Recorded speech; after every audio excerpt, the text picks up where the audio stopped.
The purpose of this seminar really was to bring together those attorneys that mainly do PI on the plaintiff's side in a little different context so that you could hear what I consider people who are the preeminent practitioners of the art of PI in the state of Texas. And when we were trying to put this together, we also wanted to maybe even go a little bit further. And the name David Garrett came to my attention by somebody in my office, and I really didn't know David at all. And then I started kind of looking up what he did and what he's done. And more importantly, he has some connections in Houston. He was licensed in Texas, had a daughter that went to the University of Houston Law School, and has had a very successful practice in Muskogee, Tulsa, Oklahoma, and parts beyond. I was telling him that I had an uncle that grew up in Muskogee, so being an Okie from Muskogee was kind of close and dear to my heart. So David's information is there in the program that you have. It's that green document that should be in front of you. It tells his background, family lineage, how long his family's been practicing law. He's had major victories in many areas, but now is focusing on some 1983 litigation, which I think will be inspirational and give you something to think about. So David, why don't you come up and tell us about practicing law in Oklahoma, Texas, and beyond.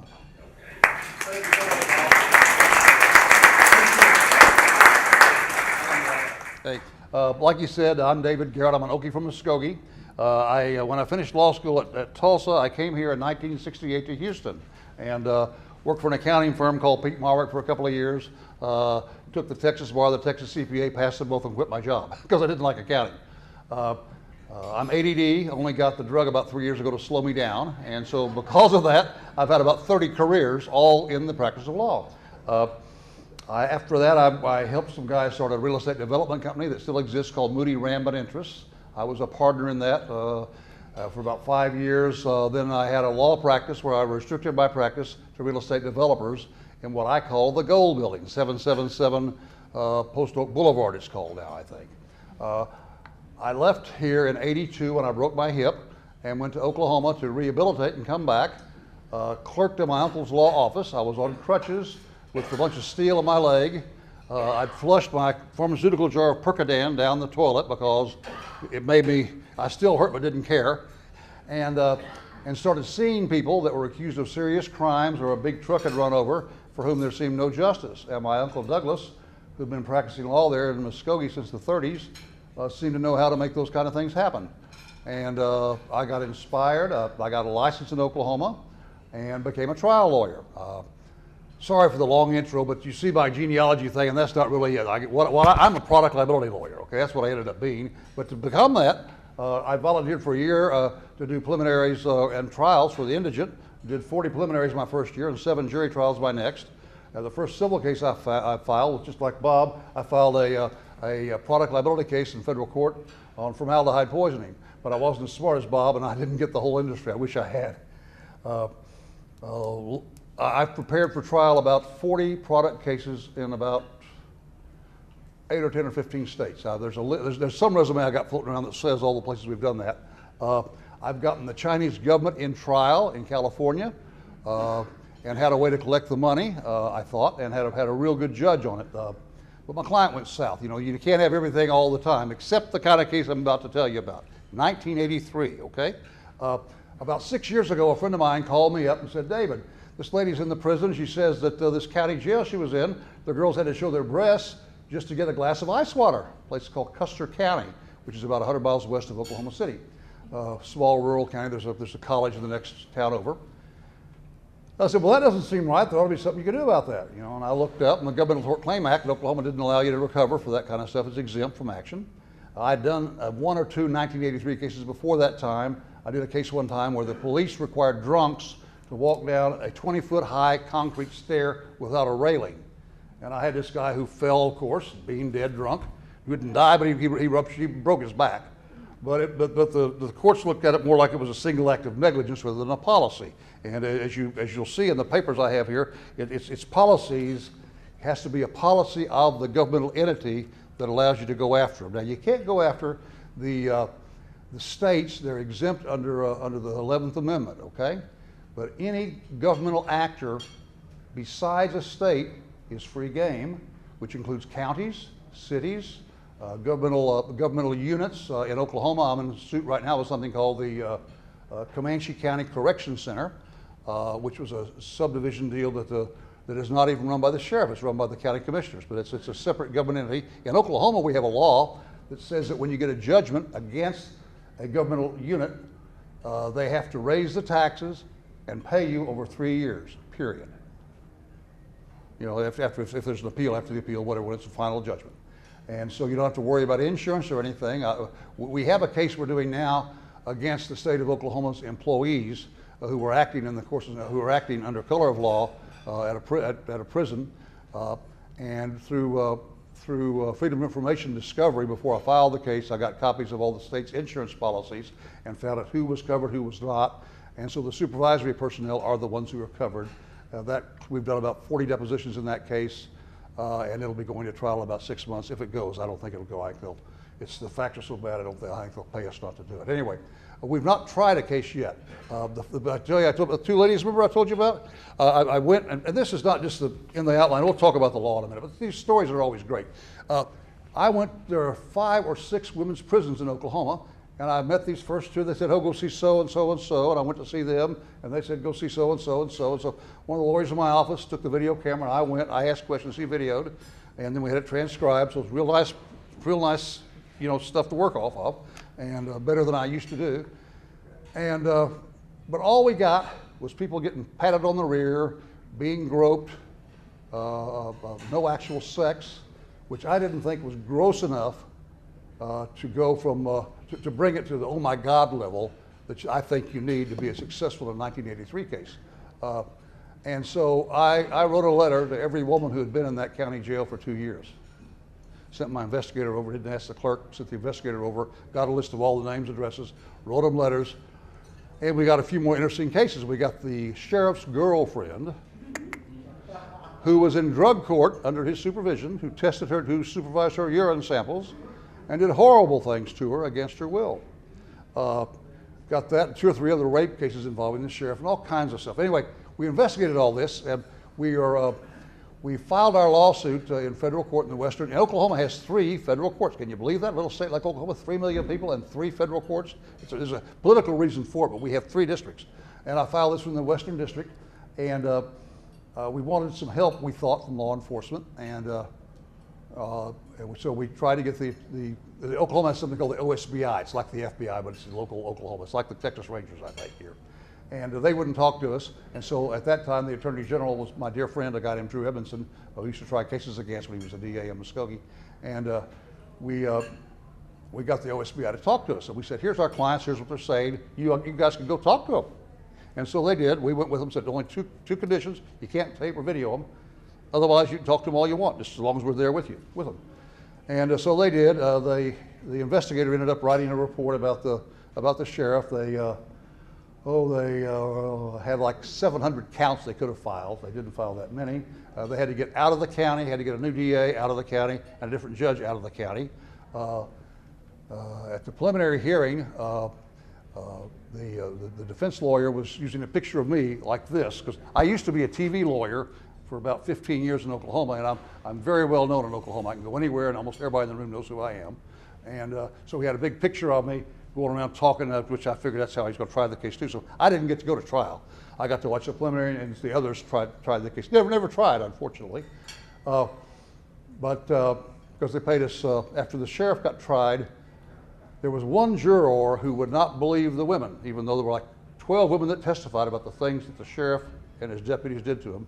He wasn't going to believe the women, except he did believe the sheriff. And the sheriff said, well, she's my girlfriend. He thought he was exempt under the, Oklahoma has a rape statute like most states that say if you're in charge of the person, either in a jail, prison, as a teacher and other authorities over them, and if you have sex with that person, even if you claim it's consensual, it's rape because of your authority over the person. And that's the law here in Texas as well, I think. Anyway, he did testify that he had sex with her, although he said it was consensual. And so they found him guilty of a bunch of charges he was found guilty of. He got 85 years. I have a cite for his appeal that was denied. He's serving time in Kansas. We took his video trial deposition after the trial, which it's a lot of fun to take someone who's accused of a crime or who's done criminal work to take their video trial deposition, because as long as you have a foundation and basis for the questions, you can ask them all kind of horrible things to which they say, I refuse to answer. It's almost like getting into a closing argument for 6 hours and goes through all the stuff. And isn't it true that blah, blah, blah, blah, blah, blah, I refuse to answer. And don't take a stipulation from the lawyer, make him say it every time so you can cut out what you want in the video trial. Anyway, we settled that case for $10 million on a bunch of women that were abused who were all convicted felons and jailbirds. Who would have thought? Well, about a year into that case, somebody called me, a guy I knew from politics, and he said his wife had been arrested, and the people in Delaware County, where Grand Lake is, it's a big resort place in Oklahoma, had been kind of unkind to her and had done some things, feely, touchy, maybe inside her body. And so I went and saw her on a Saturday, and this one I took my lawyer that worked with me on the case, and he did the whole case. I didn't do any work besides the first sign-up. We followed the daisy chain of who all did what, all that kind of stuff. Only got about 5 or 6 people that knew each other that referred us to witness. We'd go interview witnesses, and if they wanted to hire us, they could. If they didn't want to, that's fine, but we'd go interview them to see what had happened. And so we had to write letters again, which I did. We ended up with a lot of clients. One of them died mysteriously. Our office was,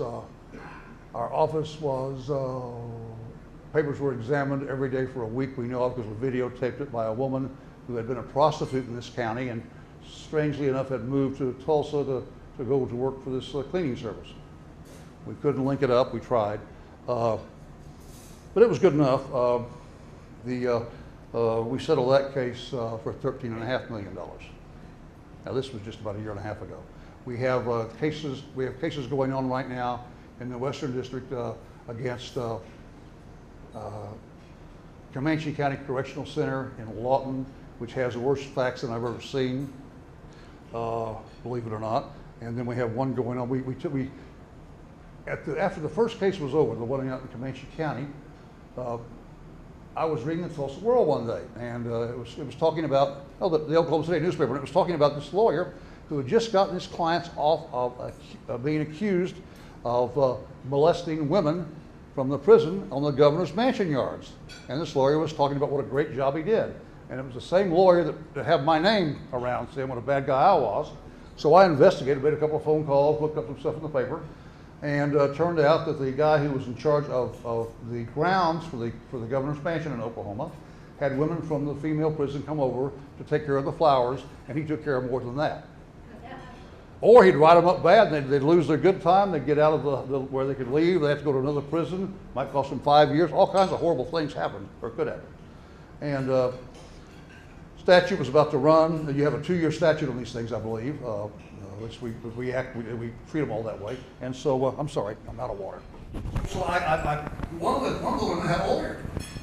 And I called her up, I said, what are you doing for your client's civil action?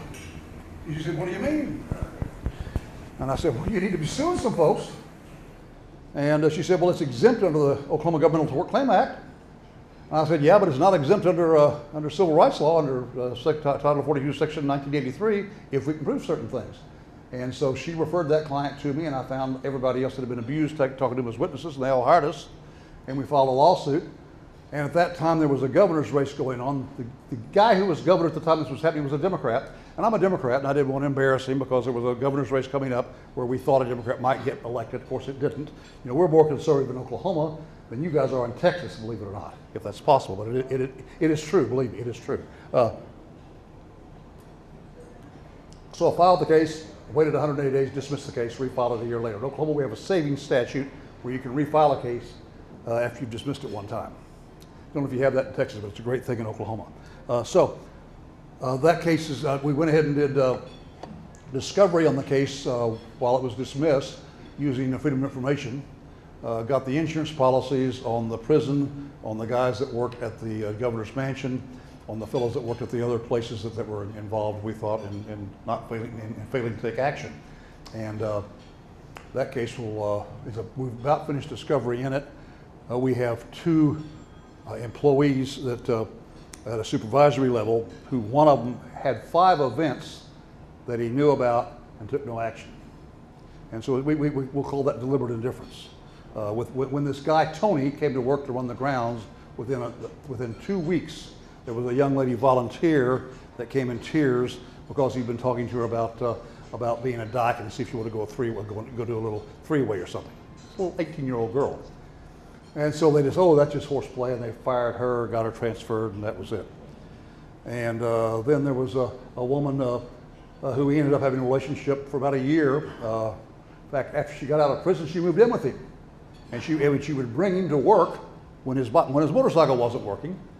And the guy in charge of the whole facility saw her bringing him to work and knew something was, but no one looked at, no investigation. And just all kinds of things. But the reason I say that is because you have to have some sort of notice. You have to have either notice or you have to have it so bad that anybody would have known anyway. You have to have it as a policy. I mean, I've written 5 pages there. I have a 20-page outline here, but I thought I'd just talk about the interesting parts, the fun stuff, because I had no idea that you could help so many people that are convicted criminals. We've done a lot of mock jury trials of these things to see how jurors react, and as long as they say all the bad stuff they've done, every bit of it, what all they've been convicted of, then they're just, and then they talk about how they're being abused by people in power and authority, where they can't do anything, they're believed. And when you have people who don't even know each other telling the same story that happened over a period of time, we've had a chief federal judge go to tears on the 2 settlement conferences we've had so far. We had one county told they could pay us $13.5 million or expect $50 to $100 million judgment against them. Your choice. I never thought you could settle in these cases because I didn't think the commissioners in Oklahoma, that's who runs the county in Oklahoma, would have the nerve to write that big a check that's not covered by insurance. But they do when they hear what the alternative is. So that's why I'm talking about those cases. We have another case we're working on where a fellow was convicted wrongfully because of some phony baloney testimony by the so-called expert for the police department. And 10 years ago, he started asking for his DNA, which no one could find until last year. They found his DNA finally, and he wasn't the one. He was not the man, and so he's been released from prison, been found not guilty by the appellate court, by our Supreme Court. And Oklahoma provides that he can sue the state for up to $175,000, I think. But I think it's a 1983 case because of the gross indifference and all kinds of things they didn't do and didn't follow and didn't allow. And I think it's a $10 million case. We're talking to him, he hasn't hired a shit, but he may. Because his lawyers think that he's talking to other lawyers who think it's a $175,000 case. I said, that'll cover discovery about $175,000. And anyway, that's that. I'll answer questions or I'll talk about what the law is here, but I've already written the outline about the law, so I've just told you the stuff that went with it. Anybody got questions? Yes, sir. How does the Tort Claims Act, which protects governmental entities in Texas, compare to that one? Speak louder. Okay. The tort law protections in Texas for governmental entities are probably significantly different from those in Oklahoma. What do these out in comparison? Well, you don't bring a Tort Claim Act. You bring an action under a federal law that was passed in 1866 to force the states and state actors to not take away people's rights and duties they got. Okay, that's the reason. And but like I say, it's not a single event. It has to be a policy or a failure to train when they know what's going on or when they ignore it. There's a whole series of things you can find. But it's a deprivation of rights, privileges, immunities. You know, they're entitled to. And you can sue under federal statutes. I mean, the longer version of this outline I have, if the federal, there's a whole series of cases. If you have one that comes up, I'll give you all the citations on a couple of page deal I have here, where you can actually bring the action under the federal statute to enforce the rights that way as well, also under 1983. But the beauty of it is, if you lose the case, you don't pay the other side's attorney fees. And you know, if you got 1,000 hours in it, 300 an hour, 200 an hour, that's $200,000 plus whatever the jury gives you, and you share it with your client on whatever basis you. We work on a 50% contract. I don't know if that's allowed in Texas or not. That's what we do in Oklahoma. You know, take the recovery less case expense and split it 50-50, and no one complains about that because no one else is doing. I don't know of anyone doing cases like this in the country except for me and the group I've created to do it. This is done by lawyers in my office, lawyers outside my office that I put together and form little teams and do. So that's why I'm talking about that. I've done some other interesting things, like I got the Chinese government in court one time in Sacramento, California, in federal court. On the law side, I did a series of rifle cases, SKS rifle defective product cases, throughout the 90s. Like we had like 8 or 9 cases all over the country, and recovered in each one of them. But anyway, that's another story. And we did a dram shop case in Oklahoma City. They paid us $1 million to do a bench trial, and the judge gave us $18 million. Against Fridays.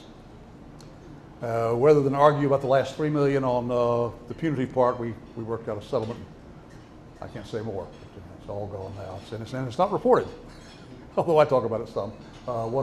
The first serious trial I was ever involved in was about 15 years ago in Muskogee, involving a $10,000 insurance policy. Back then, Oklahoma had small ones, 10-20s, and they were not treating my lady very well. And so we waited, and the guy that ran into her sued her. So then we sued her back and counterclaimed the insurance company so we could stay in state court.